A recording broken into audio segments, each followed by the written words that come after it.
The air in the old mansion was thick with the scent of mildew and regret. A heavy fog that clung to every surface like a second skin. I was 32 when I first stepped into Eleanor Whitmore's world.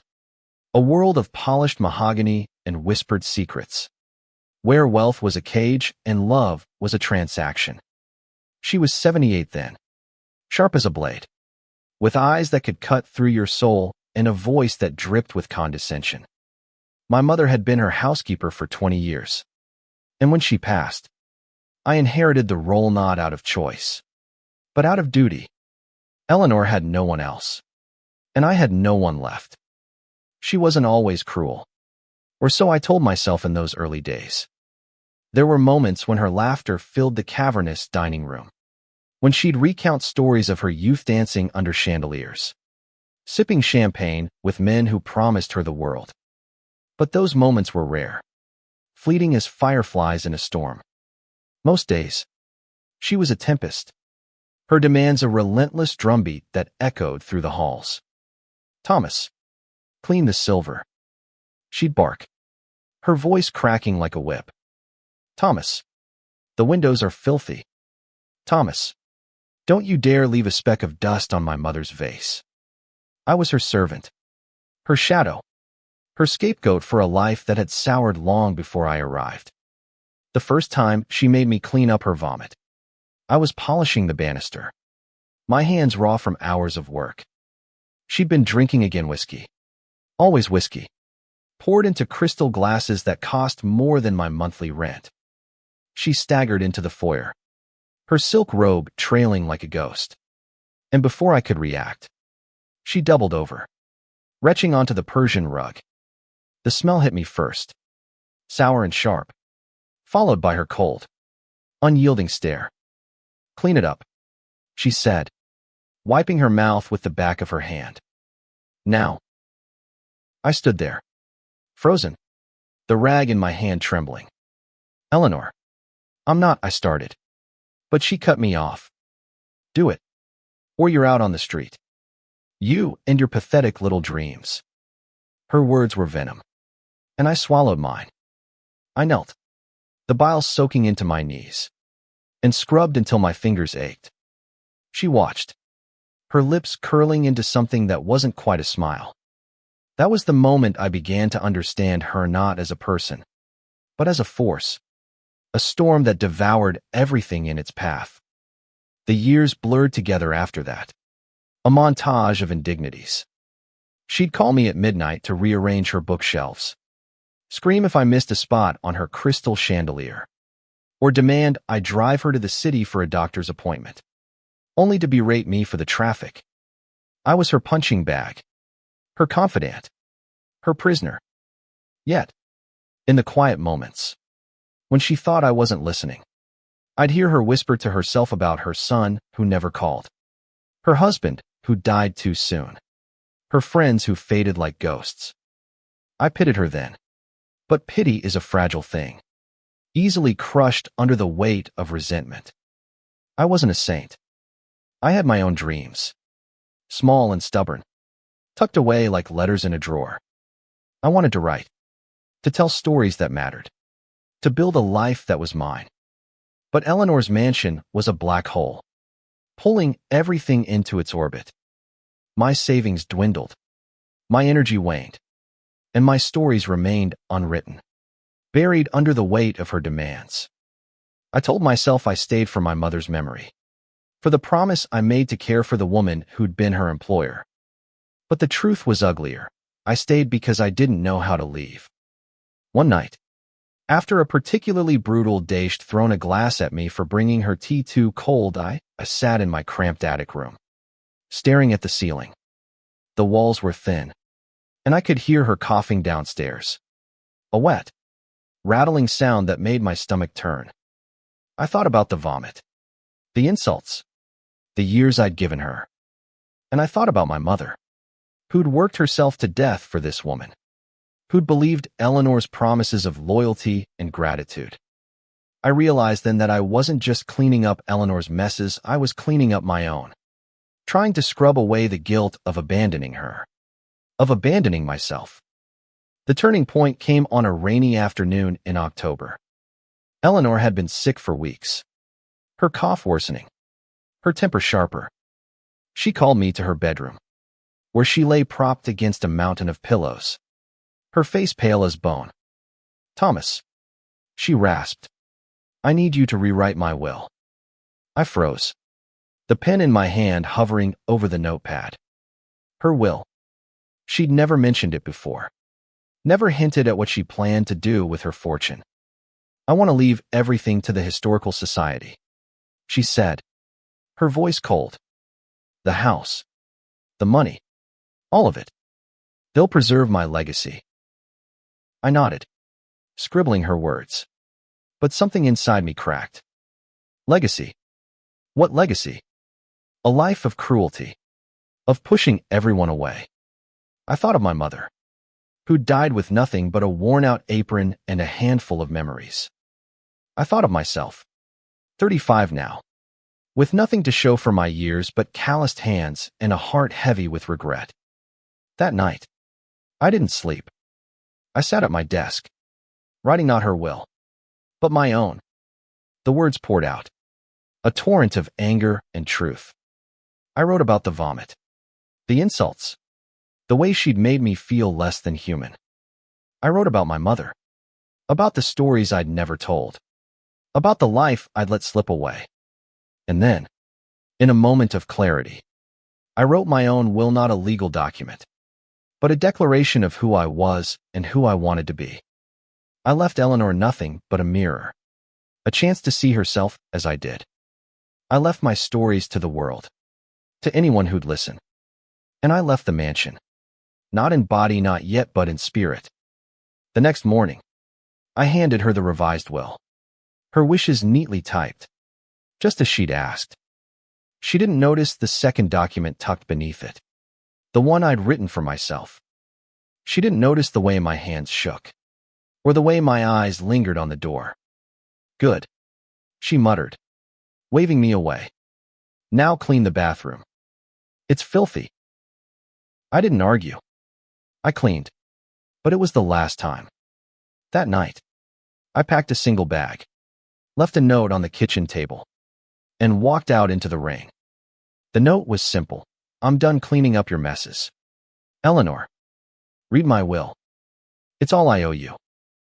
The rain was relentless, hammering the pavement as I walked away from the mansion, my bag slung over my shoulder, the weight of it lighter than I'd expected. I didn't look back. The streetlights flickered, casting long shadows that danced like specters in the storm. I had no plan, no destination, just the burning need to be anywhere but there. For the first time in years, I felt alive, not free. Not yet, but alive. I ended up at a diner on the edge of town, a greasy spoon with cracked vinyl booths and a jukebox that played the same 3 songs on repeat. The waitress, a woman with tired eyes and a kind smile, poured me coffee without asking. I sat there, my hands wrapped around the mug, the warmth seeping into my palms. I thought about Eleanor, alone in that cavernous house, probably still barking orders to an empty room. I wondered if she'd found my note yet, if she'd read my will. I wondered if she'd care. Back at the mansion, Eleanor's world was unraveling. She didn't notice my absence at first. Her days were a blur of pills and whiskey, her mind too fogged to track the passage of time. But when the dishes piled up and the dust settled on her precious antiques, she'd scream my name, her voice echoing through the empty halls.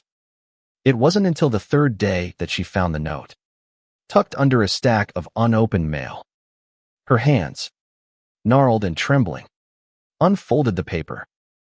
Her eyes scanned the words, and for the first time in years, she felt something other than anger, fear. My will wasn't long, but it was sharp, each sentence a blade honed by years of resentment. I wrote about the vomit, the way it stained my hands and my pride. I wrote about the nights I'd spent dreaming of escape, only to wake up to her voice, her demands, her cruelty. I wrote about my mother, who'd believed in Eleanor's goodness until the end. and how that belief had cost her everything. And I wrote about myself, about the man I'd been, the man I wanted to be, the man I was choosing to become. I left her nothing but the truth, and I knew it would burn. Eleanor sat in her armchair. The note crumpled in her fist, her breath shallow. She'd always prided herself on control over her wealth, her home, her life. But control was an illusion, and I'd shattered it. She read my will again, then again, each word a mirror reflecting her own emptiness. She thought of her son, who'd left her decades ago, of her husband, who'd died without forgiving her, of the friends she'd pushed away with her venom. And now me, the last thread tying her to the world. Gone. She called her lawyer the next day, her voice steady but hollow.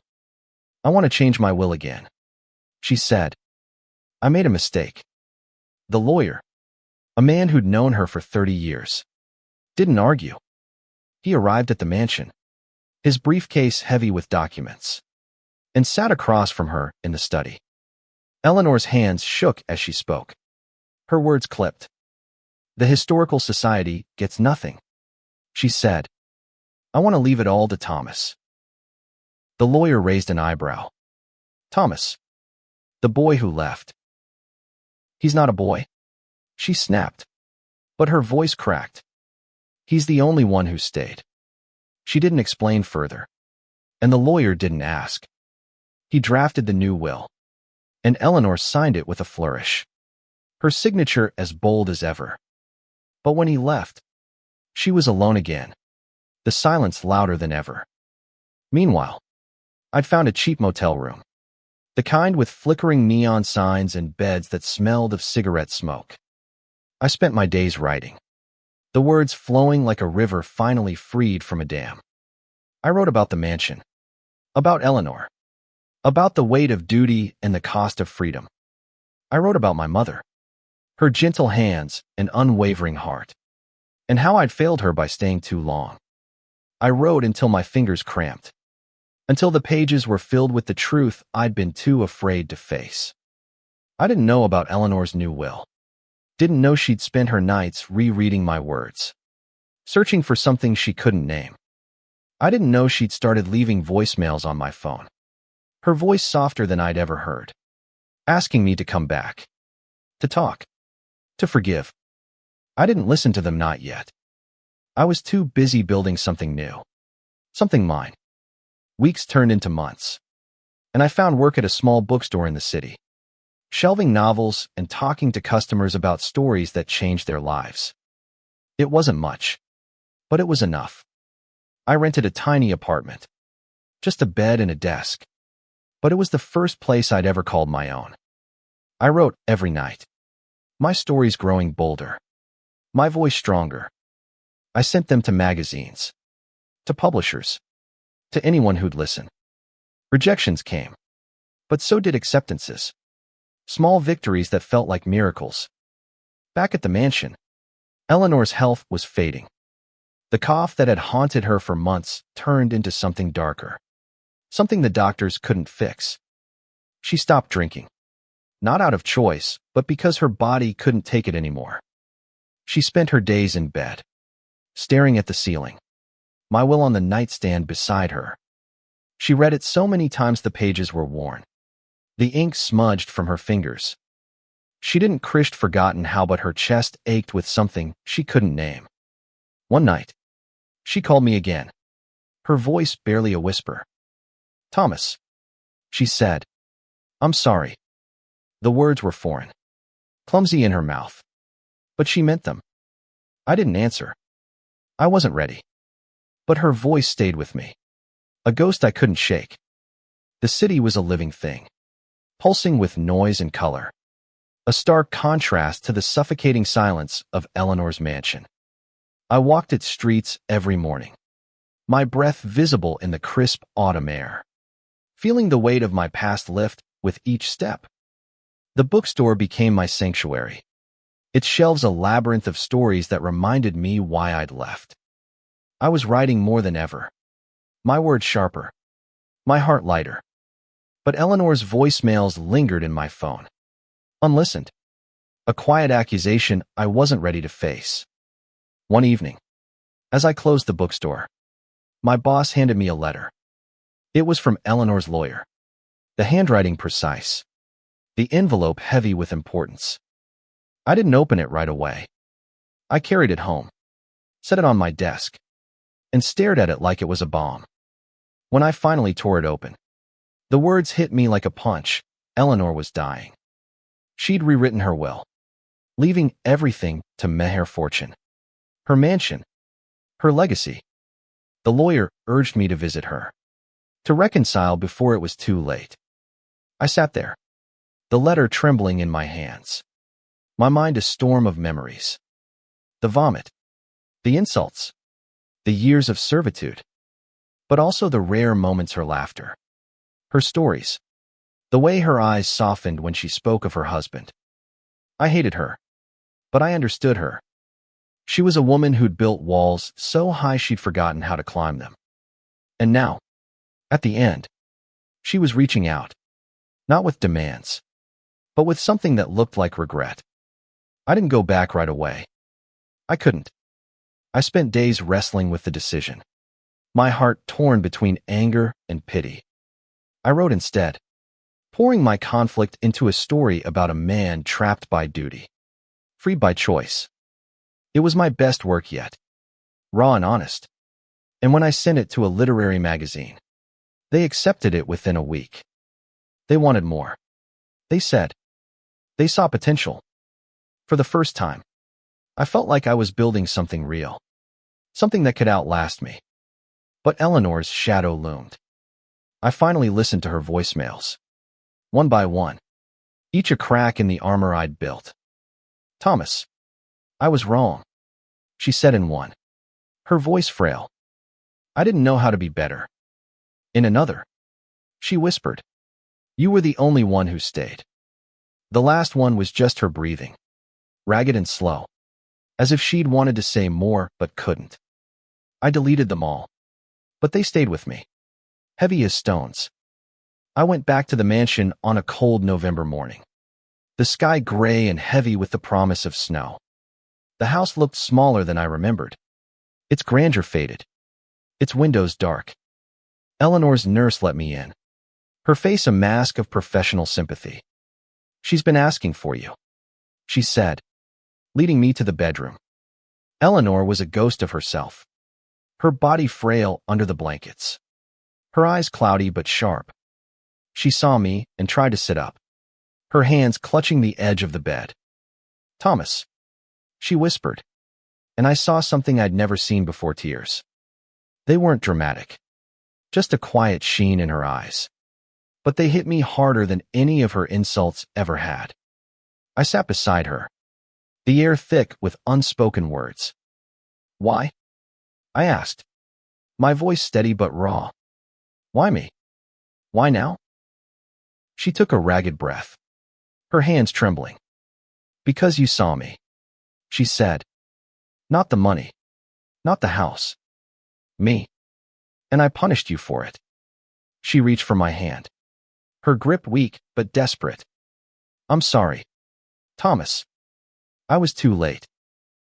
I didn't know what to say. I wanted to hate her, to tell her how she'd broken me, how she'd stolen years of my life. But looking at her, small and broken, I couldn't. I read your will, I said instead. The one you wrote for me. Her lips twitched, almost a smile. Did it make you gag? She asked, a spark of her old sharpness flickering through. I laughed, a sound that surprised us both. A little, I admitted. But it made me think. We talked for hours, the words slow and careful, like stepping through a minefield. She told me about her son, who'd left because she'd pushed him too hard. About her husband, who'd loved her despite her flaws.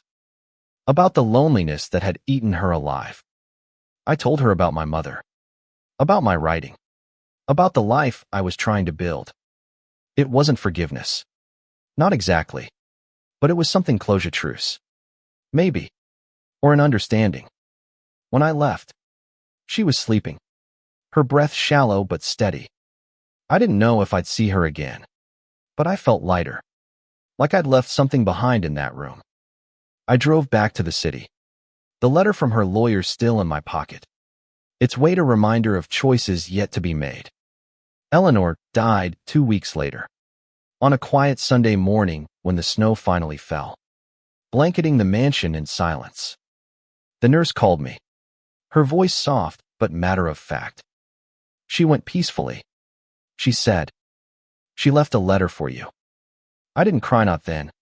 I felt hollow, like a room emptied of furniture, the echoes of our last conversation still ringing in my ears. I returned to the mansion one last time, not as a servant, but as something else, her heir, her ghost, her witness.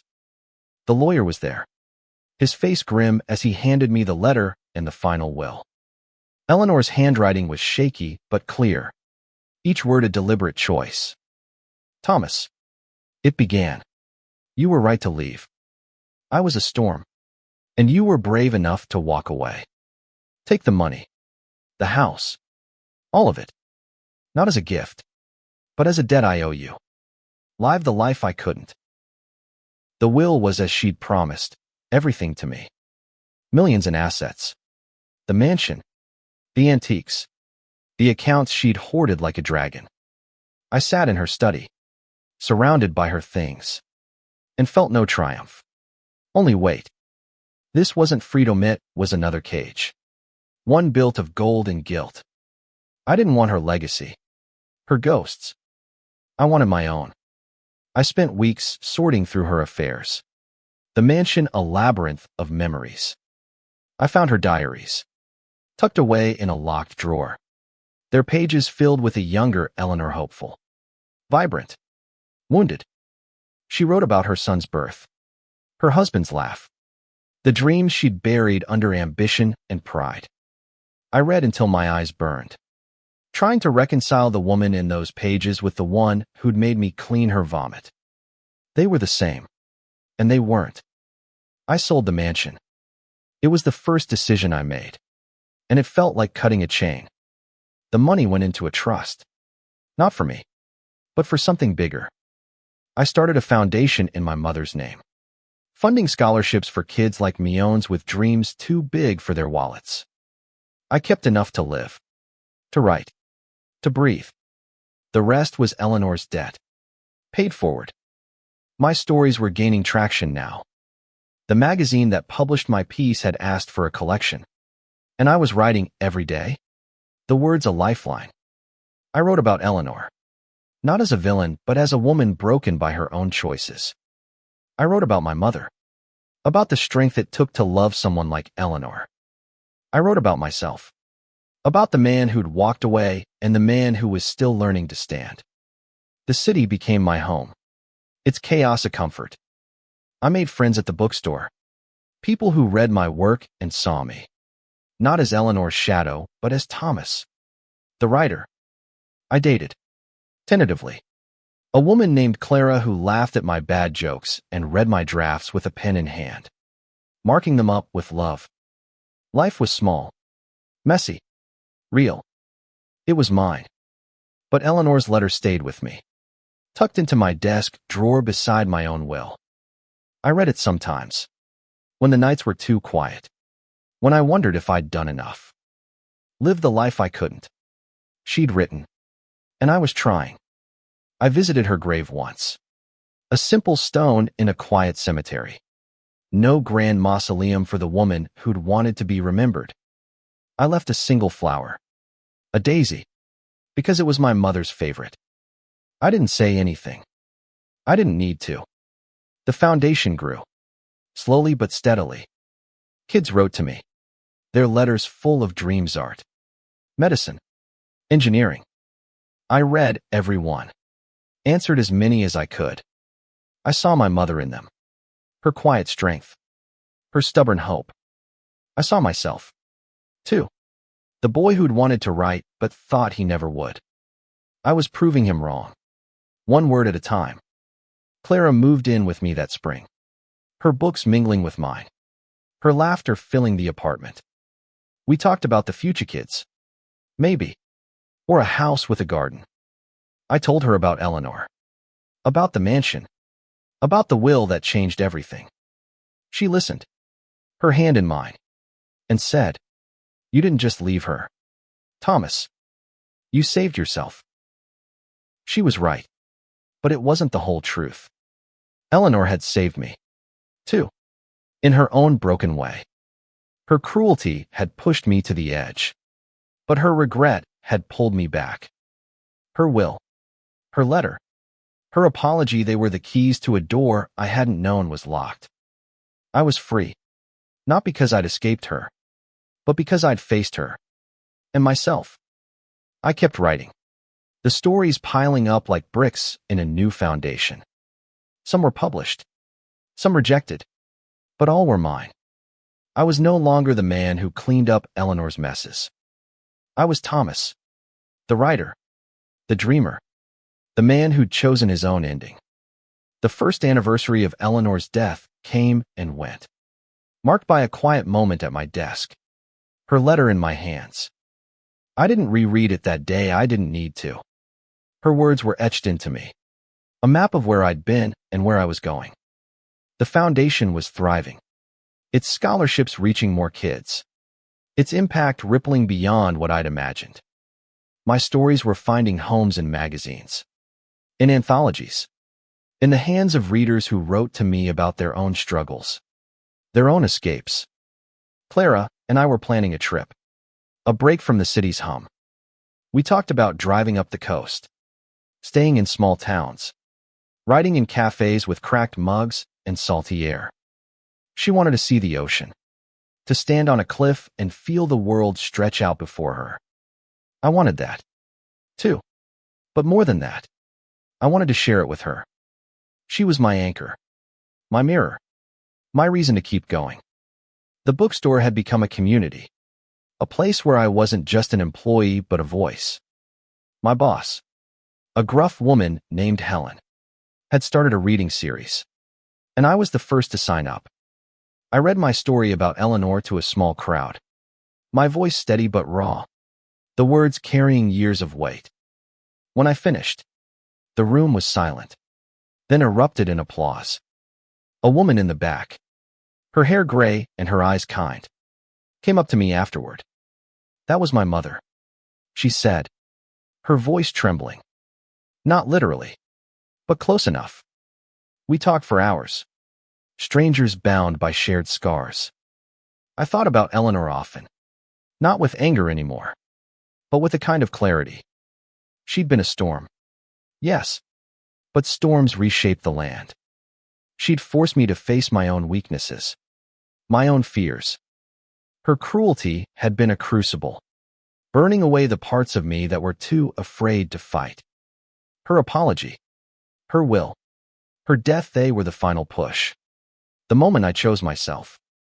The money from her estate sat mostly untouched, a weight I wasn't ready to carry. I used some to fund the foundation, to keep my mother's memory alive, but the rest felt like hers, not mine. I talked to Clara about it one night. The two of us sprawled on the couch, a half-empty bottle of wine between us. "What would you do with it?" she asked, her eyes searching mine. "I don't know," I admitted. "It feels like a trap." "Then make it something else," she said. "Make it yours." Her words stayed with me, a challenge and a promise. I started researching, talking to lawyers, to advisors, to people who knew more than I did. I learned about trusts, about charities, about ways to turn Eleanor's wealth into something that mattered. I didn't want her mansion, her antiques, her gilded cage. I wanted to build something new, something that could heal. By summer, the foundation had expanded, partnering with schools and community centers to offer writing workshops. I taught the first one myself, nervous but alive, standing in front of a room of teenagers with notebooks and dreams. I told them about my mother, about Eleanor, about the stories that saved me. "Write what hurts," I said. Write what heals. They listened, their pen scratching, their eyes bright with possibility. My own writing was evolving, too. I was working on a novel now, a story about a man and a woman bound by duty, broken by choice, redeemed by truth. It was Eleanor's story, and mine, and my mother's, woven together into something bigger. Publishers were interested, their emails piling up in my inbox. But I wasn't in a hurry. I wanted it to be right, to be honest, to be mine. Clara and I took that trip in August, driving up the coast with the windows down, the radio playing songs we both knew by heart. We stopped in a small town with a lighthouse, its beam cutting through the fog like a promise. We stood on the cliff, her hand in mine, the ocean roaring below. "This is it," she said, her voice soft. "This is what freedom feels like." I nodded, my throat tight. I thought about Eleanor, about the mansion, about the years I'd spent cleaning up her messes. I thought about my mother, about the stories I was writing, about the life I was building. I thought about the will I'd left for Eleanor, the one that made her gag, the one that set me free. "I'm glad I left," I said, and Clara squeezed my hand. "I'm glad you did, too," she said. We stood there, the wind in our hair, the world stretching out before us. I didn't know what came next, not exactly, but I knew it would be mine. 2 years after Eleanor's death, I stood in front of a community center. A ribbon stretched across its doors. A crowd gathered under a bright September sky. The building was new, funded by the last of Eleanor's fortune. A place for kids to write, to dream, to build lives that were theirs. My mother's name was carved above the entrance, a quiet tribute to the woman who'd taught me to keep going. Clara stood beside me, her smile brighter than the sun, her hand warm in mine. The novel was finished, published, sitting on bookstore shelves across the city. Critics called it raw, honest, haunting. Readers sent letters, their words echoing my own stories of duty, of pain, of freedom hard won. I read every one, answered as many as I could, my heart full with the knowledge that my words mattered, that they were reaching people I'd never meet. The foundation had grown beyond my dreams, its scholarships and workshops touching hundreds of lives. I still taught, still wrote, still carried Eleanor's letter in my desk drawer. It was worn now, the edges soft from handling, but its words were as sharp as ever. Live the life I couldn't. She'd written, and I was. Not perfectly, not without doubt, but with a stubborn, messy hope that felt like enough. Clara and I were engaged now, planning a small wedding in the spring. We'd bought a house, not a mansion, but a home, with a garden where daisies bloomed in my mother's memory. We talked about kids, about stories, about the years ahead. I wasn't afraid anymore, not of failure, not of the past. Eleanor had been a storm, but I'd learned to weather it. The ribbon cutting was simple, the crowd cheering as I spoke about my mother, about the kids who'd walk through these doors, about the power of stories to heal. I didn't mention Eleanor, not directly, but she was there, in the spaces between my words, in the weight of the moment. I'd taken her debt and turned it into something good, something lasting. That night, Clara and I sat on our porch, the stars bright above us. I pulled out Eleanor's letter one last time, reading it by the light of a lantern. "You did it," Clara said, her voice soft. "You made it yours." I nodded, folding the letter away. "We did," I said, because it wasn't just my story anymore. It was my mother's, Eleanor's, Clara's, the kids we'd help, the readers who'd found something in my words. It was a story of storms and choices, of pain and redemption, of leaving and building anew. I looked at Clara, at the life we were building, at the world we were shaping. I thought about the vomit, the will, the years I'd lost, and the ones I'd gained. And I smiled, because I was free not just from Eleanor, but from the man I'd been, the one who'd knelt in her mess and thought it was all he deserved. The stars shone brighter, and I knew, wherever she was, Eleanor was gagging not with anger, but with something like pride. I'd taken her legacy and made it mine, and in doing so, I'd given her the one thing she'd never had, a chance to be more than her mistakes.